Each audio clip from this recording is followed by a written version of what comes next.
Hello, and welcome back to my face, and something a little bit different but still related to tanks. Today I'm gonna break down update 120.1 in more detail than my previous video, focusing a lot more on the good and the bad, and then I'm gonna offer my suggestions on how Wargaming should or could potentially improve the update. And I must give a caveat at the start, these are my opinions. The good and the bad parts are pretty communally accepted, but my suggestions, feel free to critique, feel free to offer your opinion in the comments. But yeah, these are my opinions, so yeah, bear that in mind. So starting off with the good parts, I thought we'd start off on a positive tone because, I want to give constructive feedback, not just constantly slam the update, because there are good parts of the update. Okay, we'll start off with the good parts of Crew 2.0. It's more useful loader and radio operator skills. That's pretty pog.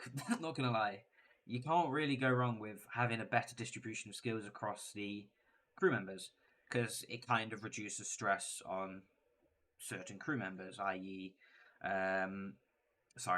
commander and driver, for example.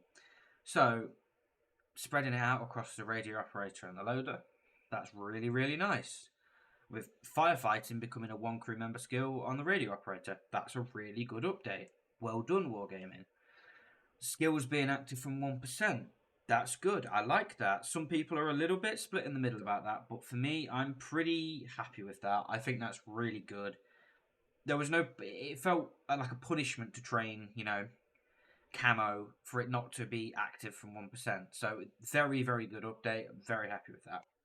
And the final one, just a small change, and it doesn't always apply in every game, but if you've got an injured crew member at the end of the game, prior to update 120.1, you didn't get any XP for that crew member. So it meant sometimes you'd end up with really weirdly distributed XP across your crew. But that's been removed, so that's really good. Unfortunately, there's only 4 good things about Crew 2.0, or the rework of Crew in update 120.1. Well, in my opinion. So, we'll move on to World of Tanks Plus now, which is their new subscription service, which they're bringing out with this update. You get a free tank included in it, and you get the removal of all equipment for free. In my opinion, the removal of standard equipment for free, very good. Why not? You're paying a little bit more, so you've got to give a little bit more. So, Wargaming have given you the ability to remove standard equipment for free. I think that's really good. And the extra map ban. That's just a nice little bonus extra, That'll bring some people into the thing, because unfortunately, you need more than 2 map bans, I feel, because that's another topic for another day, but too many unbalanced maps for certain tank types. So if you're playing a certain tank type, you're going to want to block more than 2 maps, because there's quite often more than 2 maps, which you can't really play very well. So, that's it for World Tanks Plus, just a small kind of little bit on that. But then there's a little bit of a miscellaneous section of other good stuff that they're bringing in with this update, some random tidbits. Garage slots for credits, that's good, in my opinion, for mid players which are kind of coming to the game relatively new, because if you've been around a while, you get garage slots for everything. There used to be codes which give garage slots. You can get garage slots for so much different stuff now. But to be able to buy garage slots for credits for players who are in that mid tier, which maybe have got quite a few tanks and don't really want to sell tanks, that's really good. I'm all for that Wargaming. That's a really good change. Onslaught's back. Woohoo! Newish mode. We've had 1 season of it.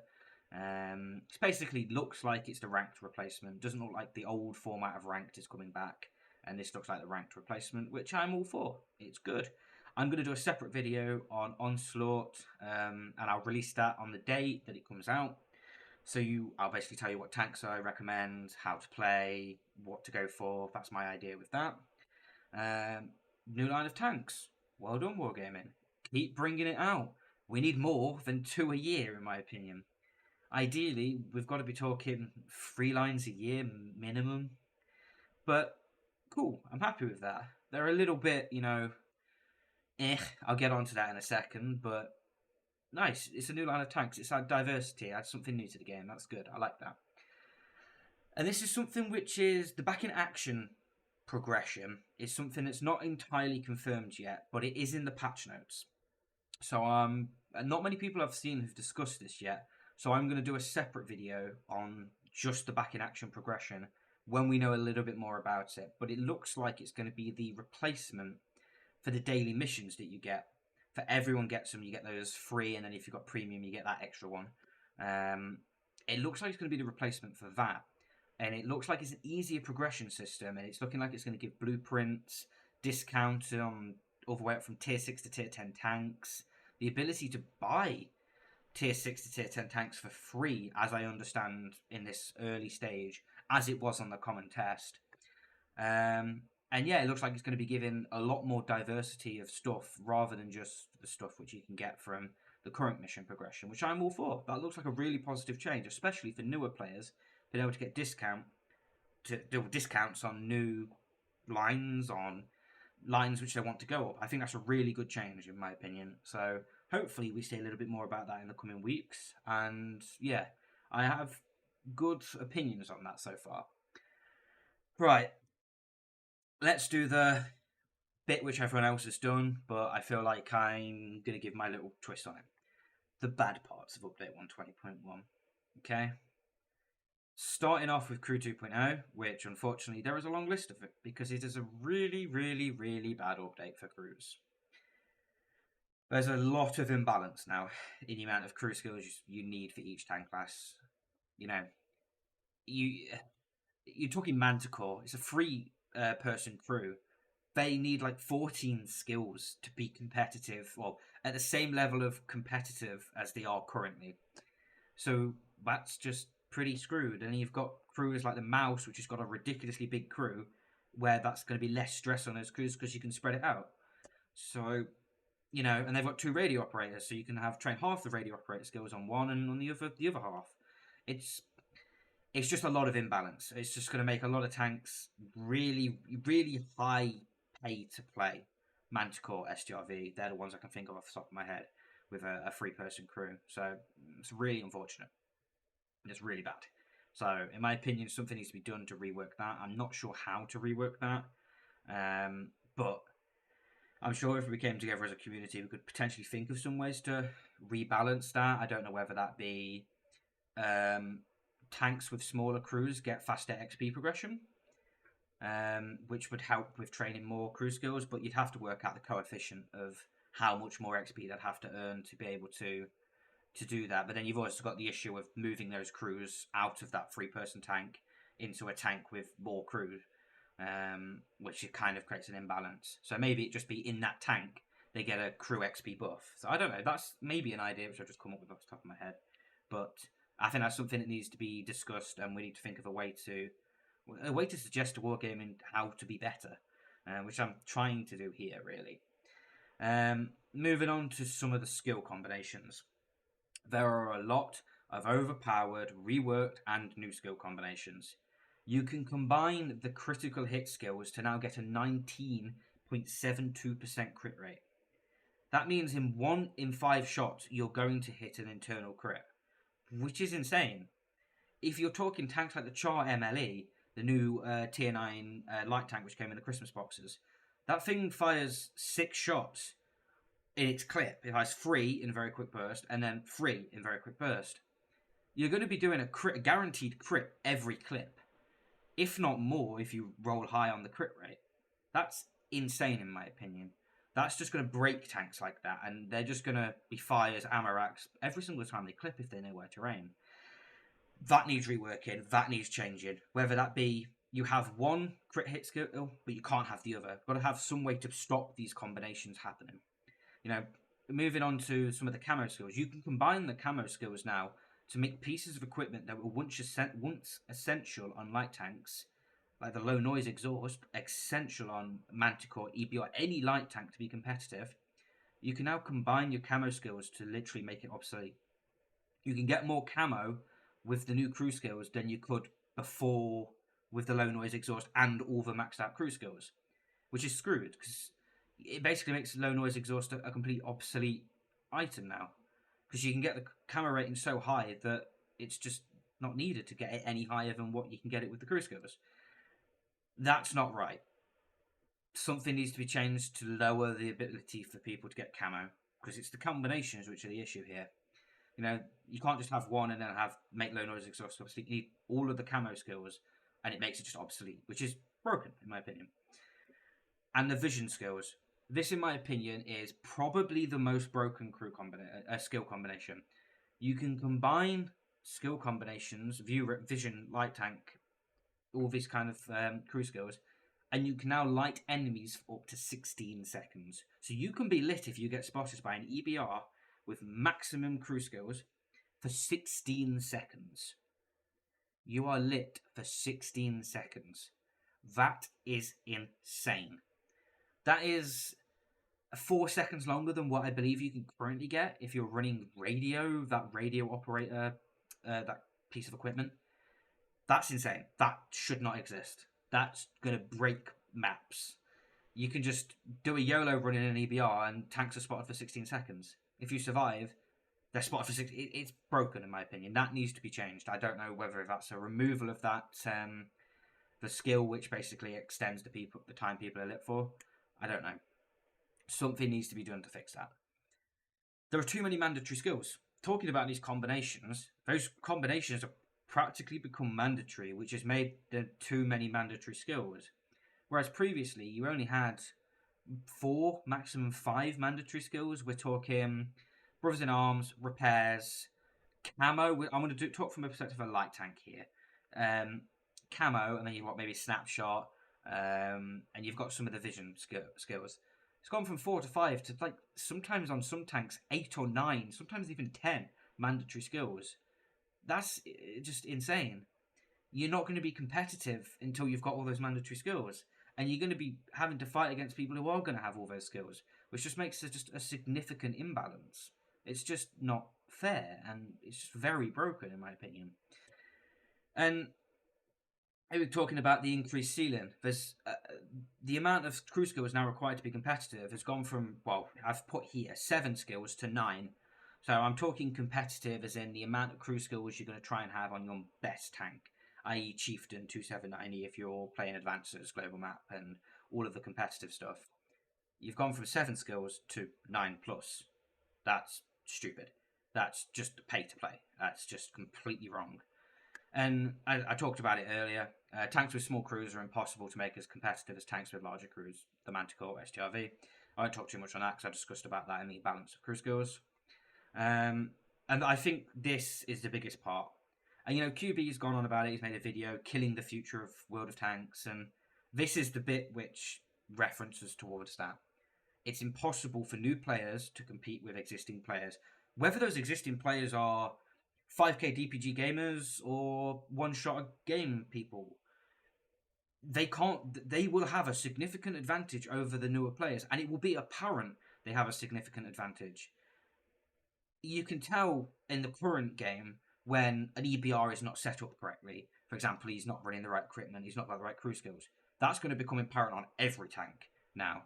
You're going to come across a new player and you're going to be able to tell by their repair time, their damage rolls, how much they shoot you for, whether they've got the crew skills, which is going to allow you to push an advantage, which is going to punish the new player who's not going to have as good of a grasp of the mechanics of the game even further, which, as QB said, is killing the future of World of Tanks. And I have to semi-agree, unfortunately. But yeah, this new crew update is just going to punish new players.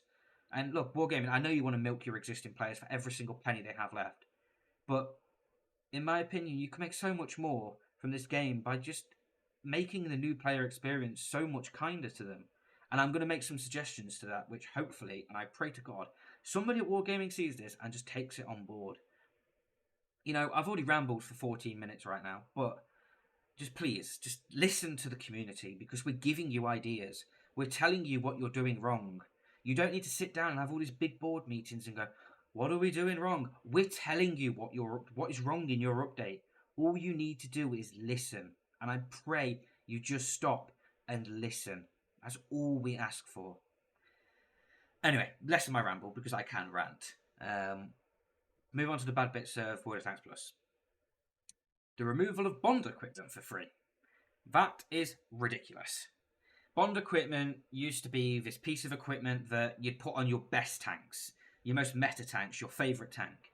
And you wouldn't move it off there unless you, I don't know. For me, I'd put it on the tanks I'm trying to mark. If I'm trying to mark, for example, I've just marked the UDIS 1516. I put my Bond equipment on that. I marked it, I took it off. That's the only time I ever remove Bond equipment, is if I've marked a tank and don't need it on that tank anymore because I'm not planning to play it anymore. But now to be able to remove that Bond equipment for free, I can just go put it on any tank. Literally, I can just decide, oh, I want to go play tier 6 today, and I can just go put Bond equipment on my tier 6s with no penalty. Previously, that would have cost me 600 bonds to remove 3 pieces of equipment, and then another 600 bonds to move it off that tier 6 back onto another tank. 1,200 bonds right there. But now it's literally just going to cost me nothing if I get World of Tanks Plus. That's broken. Simple as. That is just shouldn't exist. I'm going to make suggestions about this as well. And in my opinion, the passive crew XP, which is included in World of Tanks Plus, is Wargaming's way of saying, look, we're making it easy for you to get all these crew skills, and in a way I feel like they're using the passive crew XP to justify Crew 2.0. Look, you can gain passive crew XP on tanks, you don't even have to play them, you can get more crew skills on them. But you shouldn't have to pay to get that. It's just adding another paywall for people to be able to get more crew skills. So, yeah, I disagree with that. That, in my opinion, is they're using that to justify Crew 2.0. And the last bit about World of Tanks Plus is I think I'm pretty split on this, but I'm just going to put it in the bad section because I feel like it should be. The ability that TS-54, the new Tier 8 American Premium double-barreled tank, which you can get with World of Tanks Plus, being able to use any American crew, I think that shouldn't really be a thing. The fact that you could put your artillery crew in your TS-54 and it be just as effective as putting a heavy tank crew in there, that seems very odd to me. I don't think that should exist. So, in my opinion, just remove the ability for it to use any American crew. Just make it any American heavy crew. Cool, done, sorted. But, yeah. Moving on to the miscellaneous, bad bits. Random events. I've not discussed about that yet. I feel like they could become predictable and boring and just not very, just kind of ruin maps where they happen on. Especially as in the common test, and I must say in the common test, they seem to happen at a correlated time every single match. So the train would crash at an exact time on Prokhorovka, then the planes would crash. So I feel like Wargaming, I'm going to make suggestions about this in a second, but please just change how predictable they are. And I feel like they could have an impact on competitive. I'm a competitive player myself. I play advances, I play global map, I play campaign at a high level. I feel like you should disable the random events in those modes. Advances are a separate thing. Please just disable them in those modes. Currently we have Himmelsdorf as the guaranteed first game in advances, and now we're going to have random events happening there, which could, you could be making a push, and the blimp decides it wants to drop on your head, and you just lose your whole. It's just obviously you get the countdown thing, but it's just going to make. It's just going to. Yeah, I don't think it should be in competitive. Simple as. That's my opinion, really. And I also want. This is something I've vaguely discussed with a guy called Nick Shocks on his stream, and he was talking about it when it first came out and was like random events were put into the common test. It's going to make it easier for people to grief.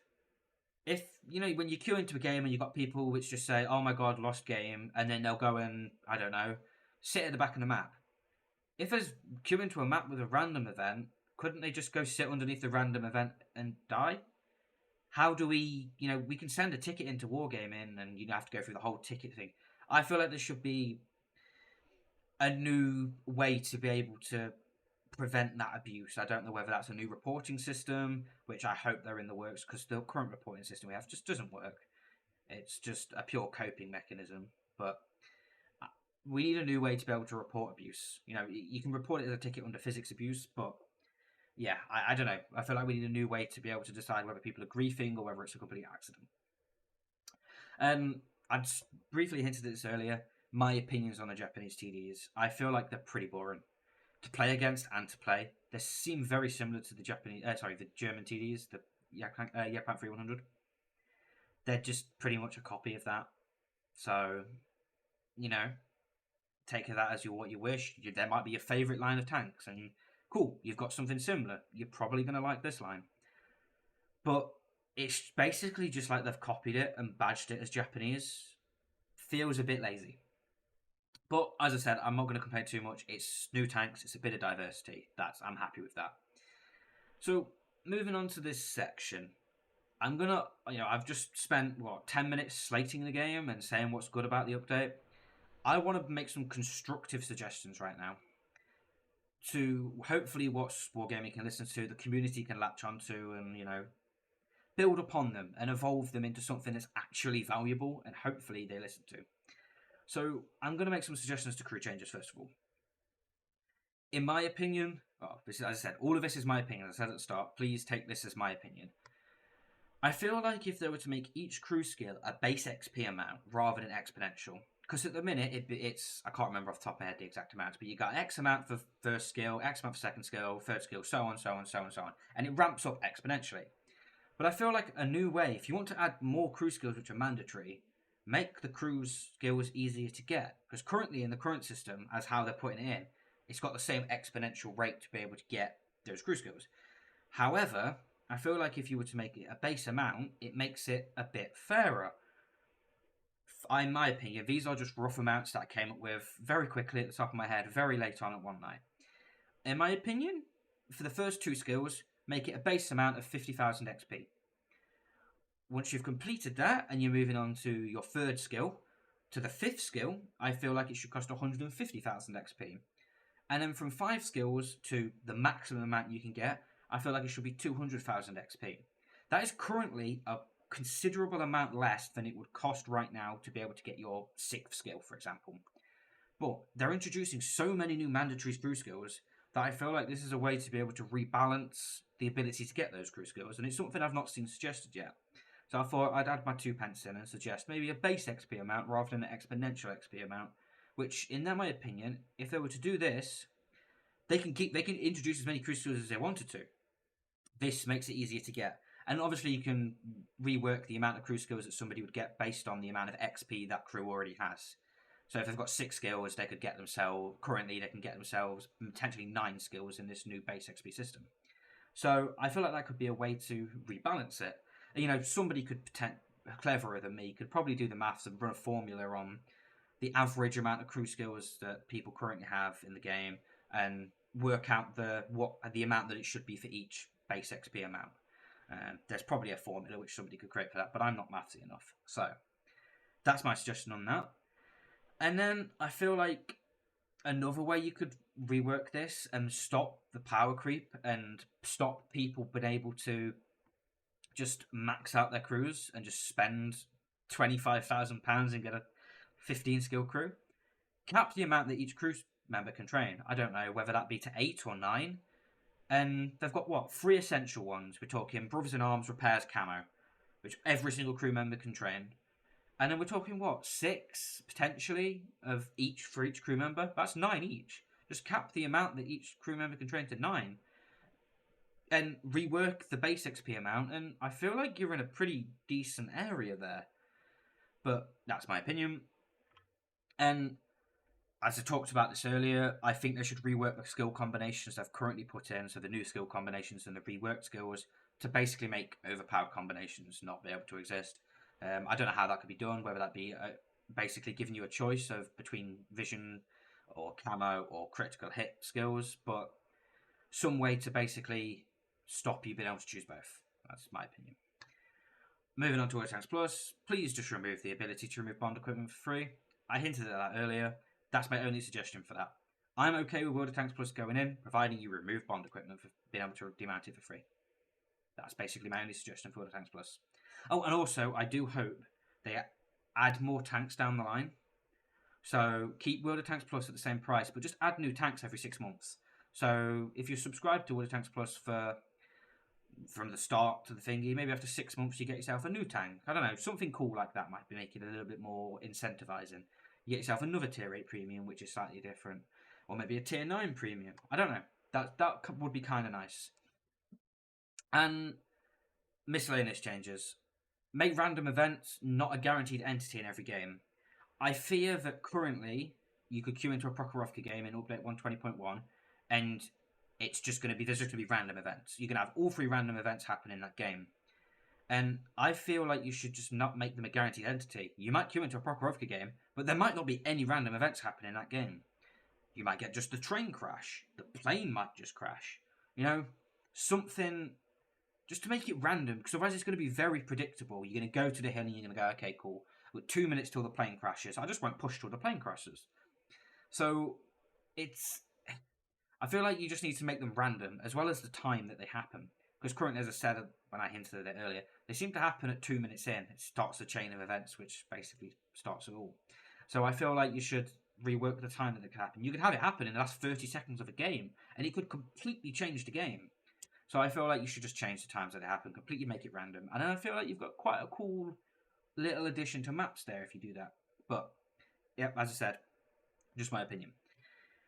And this is controversial, and I know for a matter of fact people are going to hate me in the comments for this, but it's clear to me that Wargaming are wanting to change these crew updates to basically create new monetization methods and to buff up and get more money from their current monetization methods.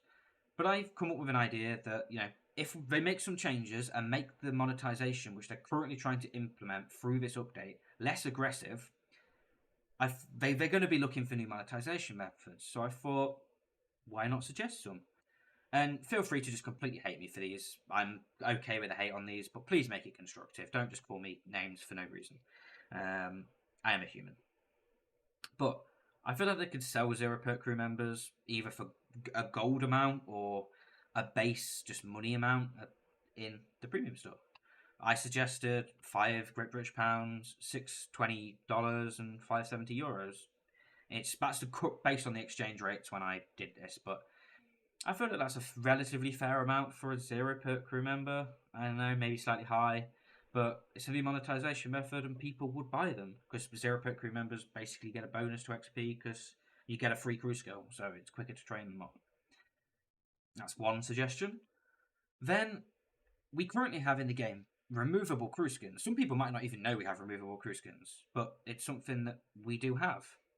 So I feel like they could do something with them and maybe monetize them because people have them currently and they're kind of cool, but they currently do nothing. They just make your crew look like uniform or funny. But I feel like there's a way they could potentially monetize these. And the way I've suggested doing that is make the crew skins have like a crew XP multiplier to that crew member. You know, I suggested a 1.5 times multiplier. So if you put it on a crew member, that crew member is going to get a 1.5 times multiplier to its crew XP. It could be more, it could be less, but that's just my suggestion. That's just roughly what I thought was relatively balanced. And then to basically stop people being able to just move them around all their crews, just put a cooldown on them being able to remove them. You know, you've got a cooldown if you play on elite front in global map and you tank dies. You've got a 72-hour cooldown. You have the ability to make cooldowns in the game, so just make the crew skills the crew skins, if you were to implement this, have a cooldown and be able to remove them. And the way to monetize it is to sell the crew skins. If you can basically give them value and then be able to sell them, this is a new monetization method for you. And I know people that would buy these. You can make your crews look cool, and they also have an actual crew XP use. You know, I suggested a pack of 10 crew skins for £7.50, $9.26, and €8.53. I thought that was pretty balanced. And they're removable. They basically last forever, but they're removable, but they have a cooldown. So I thought this was a new way to, you know, bring so many. You can give away 3 crew skins in the game, whether that be through the new back in action progression, but just have them, you can only use them, I don't know, 10 times. So it's 10 games and that crew skin disappears. They have similar stuff in World of Warships with like flags and camos, which provide credit bonus and crew XP bonus. I feel like they could do something similar with crews. They could do something similar with camos as well on tanks. That could be another way to monetize it. But yeah, I know some people are not going to like this because Wargaming may implement them and it makes it more pay to win, but they are clearly looking for new ways to monetize through this update. So I thought, why not suggest some ways rather than just tell them to remove all the bad bits, which are going to clearly make them money, and not suggest them new ways to make money. So they're a business at the end of the day, and I understand they have to maximize profits. I studied business, I've studied economics, but there's got to be compromise in the community right now, I feel. And I feel like if they were to change the current Crew 2.0 and make it less pay to win, and were to implement other ways to monetize the game, i.e., ways like this, which I feel aren't too aggressive and aren't going to make it too much more pay to win than it currently is, I feel like that's a better way and that's a decent compromise to make. But yeah, I've spoken for half an hour now, so my voice hurts. So I don't really have too much more to say other than Wargaming. Please listen to your community.